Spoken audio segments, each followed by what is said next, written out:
বিষয় হচ্ছে যদি এই জন্য জেনেরিক নামের কথা বলেছি যে একই ওষুধ বিভিন্ন কোম্পানি বিভিন্ন নামে বিক্রি করতে দেওয়া উচিত না। যেমন ধরেন আপনি যদি বাজারে সবজির বাজারে যান, 20টা দোকানে বেগুন বিক্রি করছে না, একই সাথে করছে তো না, প্রত্যেকটা দোকানে বেগুনের আলাদা আলাদা নাম আছে। আপনি যদি শার্ট কিনতে যান মার্কেটে অথবা পাঞ্জাবি কিনতে যান, একই পাঞ্জাবি একই নামে 50টা দোকানে বিক্রি করছে না, তাহলে আপনি 50টা দোকানে তো শার্টই কেনেন, পাঞ্জাবিই কেনেন না। শার্টের এক দোকানে নাম বেগুন, শার্টের আরেক দোকানের নাম হলো ঢেঁড়স, শার্টের আরেক দোকানের নাম হলো আলু, শার্টের আরেক দোকানের নাম হলো চাই, এরকম কেনেন। তো এটা কেনার দরকার কেন আমার? আপনি প্যারাসিটামল একটা নামেই প্যারাসিটামল থাকবে। তখন যেটা হবে, আপনি ওইটার গায়ে লেখা থাকতে হবে। তখন পার্থক্য কি করবে যে কোনো কোম্পানি বলবে যে ভাই আমি চায়না থেকে র ম্যাটেরিয়ালস আনছি, আমারটা সস্তা, আমি ফ্রান্স থেকে আনছি এই জন্য আমার দামটা একটু বেশি, আমি আমেরিকা থেকে আনছি আপনি দামটা একটু বেশি। আপনি ওষুধের ইয়েতে কাগজের পিছনে লিখে দেন যে আপনার কাঁচামালটা আপনি কোন দেশ থেকে এনেছেন। তখন একই ওষুধ কাঁচামালের উপরে ভিত্তিতে, মানের ভিত্তিতে জনগণ বাছাই করে নেবে যে আমি প্যারাসিটামল এক্স কোম্পানিটা দেন, প্যারাসিটামল ওয়াই কোম্পানিটা দেন, প্যারাসিটামল জেড কোম্পানিটা দেন। তখন যেটা হবে, এসেনশিয়াল ড্রাগসের ব্যাপারে যেটা বললেন, তখন এই বাস্তবতাটা, এই করাপশন এবং সিন্ডিকেট তৈরির সুযোগ থাকবে না। দ্বিতীয়ত হচ্ছে যে আপনি এসেনশিয়াল ড্রাগস এবং ফার্স্ট লাইন মেডিসিন বলে আর কি, মানে যেটা সবচেয়ে গুরুত্বপূর্ণ, যেটা সবচেয়ে ভালো কোম্পানির, সেইটা লেখার জন্য তো আপনি এখন সরকার কাউকে বাধ্য করতে পারছে না। বরং ওষুধ কোম্পানির যারা রিপ্রেজেন্টেটিভ আছে, যারা সেলস রিপ্রেজেন্টেটিভ, তারা গিয়ে ডাক্তারকে হরলিক্স দেয়, বিদেশ থেকে আনা কফি দেয়, ওগুলো আমরাও পাই। আমাদেরকে অনেক ডাক্তার আবার এগুলো গিফট দেয়। তার বাসায় এত হরলিক্স জমা পড়ছে, এত কফি জমা পড়ছে, ওই আমেরিকার কফি আমাদেরও খাওয়ায়, মানে ওষুধ কোম্পানির কফি আমরাও দোকানে বসে বসে খাইতেছি। তবে এই লেনদেনগুলো বন্ধ হবে। বিজ্ঞাপন দিলে সুবিধা হচ্ছে, বিজ্ঞাপনে একটা জনগণ জানতে পারবে, মানুষ, যে প্যারাসিটামল এই কোম্পানি কোন দেশের র ম্যাটেরিয়াল দিয়ে বানাচ্ছে, এইটা কেন বানাচ্ছে, দাম কম বেশি কেন। তখন সে দোকান থেকে গিয়ে সে তার মতো করে পছন্দ সহকারে কিনে নেবে, তার চয়েসটা বাড়বে। এখন কিন্তু আপনি লেখার উপরে ভরসা করে কিনতেছেন।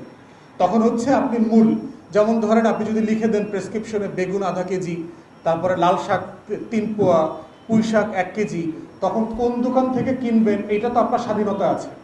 আপনি যে কোনো বাজারের যে কোনো দোকান থেকে আপনার যেটা ভাল লাগবে, লাল বেগুন, গোল বেগুন, লম্বা বেগুন, আপনার যেটা ভাল লাগবে দেখে সেটা আপনি কিনবেন। অতএব এই পছন্দের জায়গাটা কিন্তু এখন জনগণের হাতে নাই, রুগীদের হাতে নাই, এটা ডাক্তারের কাছে চলে গেছে। ডাক্তারকে কে নিয়ন্ত্রণ করছে? ওষুধ কোম্পানি নিয়ন্ত্রণ করতেছে। সে কিভাবে নিয়ন্ত্রণ করতেছে? সেলস রিপ্রেজেন্টেটিভ, লেনদেন, ঘুষ, হজের প্যাকেজও আছে। ডাক্তারদেরকে বিভিন্ন ওষুধ কোম্পানি ওমরা হজ করায়, এরকম ঘটনাও আমি জানি। প্লট দেয়, ফ্ল্যাট দেয়, সেসব সুযোগ সুবিধাও আছে। রাজনীতি আমরা যারা করছি, রাজনৈতিক দল এবং কর্মীদের আমাদের দায় হচ্ছে জনগণের হয়ে, জনগণের পক্ষ নিয়ে কথা বলা, তার জন্য যেটা সুবিধা হবে সেটা করা। আপনাদের ওষুধ মালিক কোম্পানির তো কৃতজ্ঞ থাকার কথা ছিল যে 82 ওষুধ নীতিমালার কারণে বিদেশি 8টা কোম্পানি তো লেজ গোটায় দেশ থেকে চলে গেছে। আপনারা তো ওদের কর্মচারী ছিলেন, এখন আপনারা মালিক হইতে পারছেন। বাংলাদেশের ওষুধ কোম্পানি হাজার হাজার কোটি টাকা লেনদেন করতেছে, ব্যবসা বাণিজ্য করতেছে, বিদেশে এক্সপোর্ট করছে। তাহলে আপনি কেন এটা করবেন না দেশের মানুষের জন্য? আপনার দায়ের জায়গা তো আছে। আর যেইটার দাম বাড়াবেন সেইটা আসলে নতুন গুরুত্বপূর্ণ ওষুধ, যেগুলো এক্সট্রিম ওষুধ, আপনি যেটা এক্সপোর্ট করছেন, প্রয়োজনে সরকারের কাছ থেকে আপনি এক্সপোর্টের আলাদা দাম ঠিক করে নেন। প্যারাসিটামল যেটা বাংলাদেশে বিক্রি করবেন 1 টাকায়, যেটা ইংল্যান্ডে পাঠাবেন যে 10 টাকা বিক্রি করেন। বিদেশের কাছে তো বিক্রি করতে আমাদের কোনো দায় নাই, আমাদের কোনো সমস্যা নাই। তাই আপনি এক্সপোর্টের উপরে ডিফারেন্ট দাম আপনি সরকারের সাথে নেগোশিয়েট করে নেন। কিন্তু জনগণকে ঠকানোর, মানে জনগণকে সাপ্রেস করবার কোনো নীতিমালা তো একটা নির্বাচিত সরকার করতে পারে না। এইটা তার শপথের খেলাফ, তার ওয়াদার খেলাফ। এবং দুঃখজনক হলেও সত্য, বাংলাদেশের গণমাধ্যম, বাংলাদেশের ডাক্তার কমিউনিটি যারা আছেন, বাংলাদেশের ওষুধ মালিক শিল্প সমিতি বা রাজনীতিবিদ, সরকারি দল, সবাই চোখ দেখবেন। 1-2 জন ডাক্তার ছাড়া এন্টায়ারলি কোনো ডাক্তারকে আমি দেখি নাই এই নীতিমালার প্রতিবাদ তারা করেছেন, যেটা খুবই দুঃখজনক। অথচ আপনারা অধিকাংশ ডাক্তার জনগণের ট্যাক্সের পয়সায় সরকারি মেডিকেল কলেজে বিনামূল্যে স্কলারশিপ পেয়ে পড়েছেন। কার টাকায় পড়ছেন? কৃষকের টাকায় পড়ছেন না। কারণ আমাদের রোগবালাই তো আগের থেকে বেড়েছে। 1994 সালে তো এত কিডনি পেশেন্ট ছিল না, এত হার্টের পেশেন্ট ছিল না, এত মানুষের ক্যান্সার হতো না। অতএব এই তালিকাটা এক্সপান্ড করা হয়েছে যে এখন আরও বেশি গুরুত্বপূর্ণ ওষুধ মানুষ প্রচুর পরিমাণে খাচ্ছে।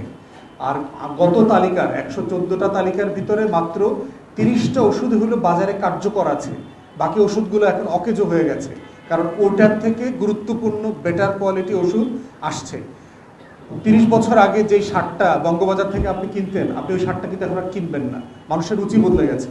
যাদের সামর্থ্য আছে তারা এখন যমুনায় চলে যাচ্ছে, বঙ্গবাজারে চলে যাচ্ছে, অথবা কর্ণফুলী গার্ডেনে যাচ্ছে। তো এই কারণে মার্কেটকে আপডেট করতে হচ্ছে, যেটা অন্তর্বর্তীকালীন সরকার করেছে।